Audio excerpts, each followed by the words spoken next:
Alright, at first I didn't want to give the time of day to this carriage building, but I don't know if we can save it.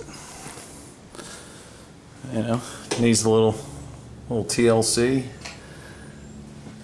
It's actually the floor. What you can see is, so the floor drops down where the sides are built up, whichever way you want to look at it.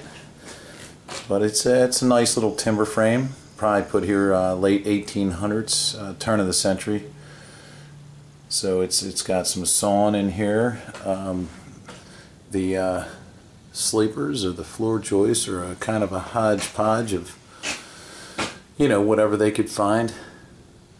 Some of them are sleepers, hand hewn on top and bottom, left with a live edge or a raw edge.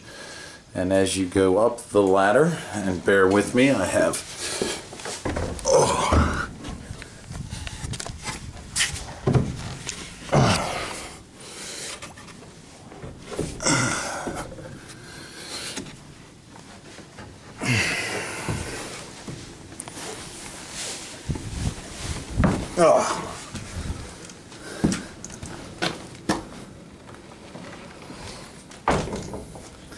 It's kind of dark in here, so we'll open up the door, let some light. At one time it looked like they had some tin on here, some pretty neat looking tin, but you know what we have for rafters is half rounds. That's flat on the top, and the rest is left in the raw.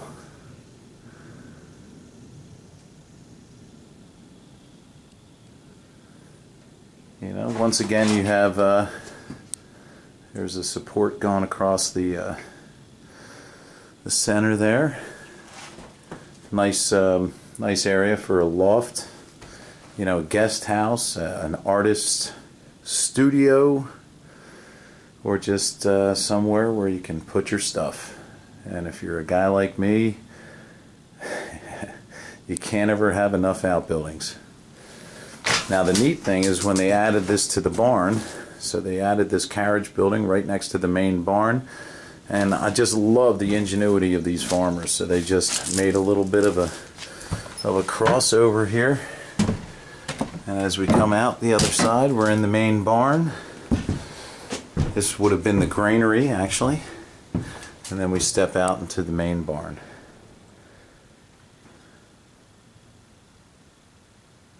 This is where I was earlier. A couple skylights that weren't intended. And as we come back through the granary, this is where they kept the grains. They would thresh it on the floor, the threshing floor, bring it into the granary. It looks like for some time this hasn't been used as a granary, because they put this catwalk in here that goes from the main barn. You can see it's on an angle here, quite interesting to walk on. And you get into the top of the carriage barn. And it looks like they have some chutes. There's a chute set up here with a bag with a big burlap sack running into it, so it looks like they might have run grains. Looks like they might have run something through here. And there's another chute. Yeah, yep, here's another hopper. So maybe I'll investigate that a little bit more. That looks pretty neat. But this is the carriage building. Carriage, and they call it the carriage building because, well, they had carriages in here. Horses. Everybody was a farmer. You had to have enough food for your horses. There wasn't no cars back then, so this is where they would have kept all their stuff to keep their carriage well oiled and moving down the road, and take care of their horses. We're gonna get down the ladder here. It's amazing. This ladder was built over 100 years ago, and it still holds my aging body. But as we're down here, oh, you can see, here we go. Here's where the grains would have come out. So what it looks like actually is that grain must have come down here into a sack, or they backed up a carriage and or a wagon, and they would load the grains into it. So I'm going to investigate that a little bit more. That's pretty interesting. So what you have above, this is the first floor. This is the downstairs. You'd pull your wagon in here, and then what you have back here is a grain chute, and then the grain chute runs right up to the second floor.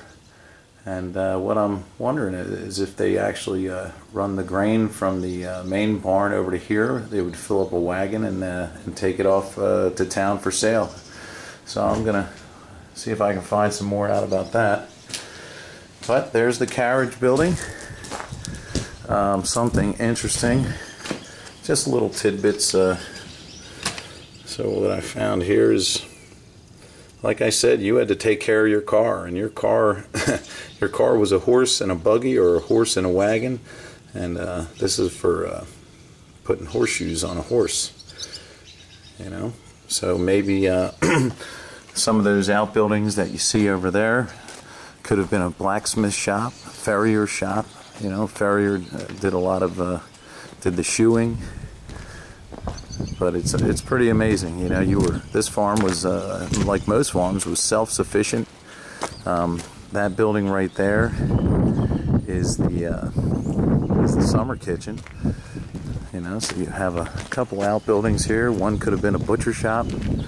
I mean, they have a nice spring right down there. I mean, you have everything you need to live, to be self-sufficient. And there's the chimney to the summer kitchen. And it's actually pretty big, and it's got some doors, so who knows, that could have been a blacksmith shop. I'm gonna see if I can check that out a little bit more. Like I said, I'm here after the barn and see if I can't get permission and check some more stuff out.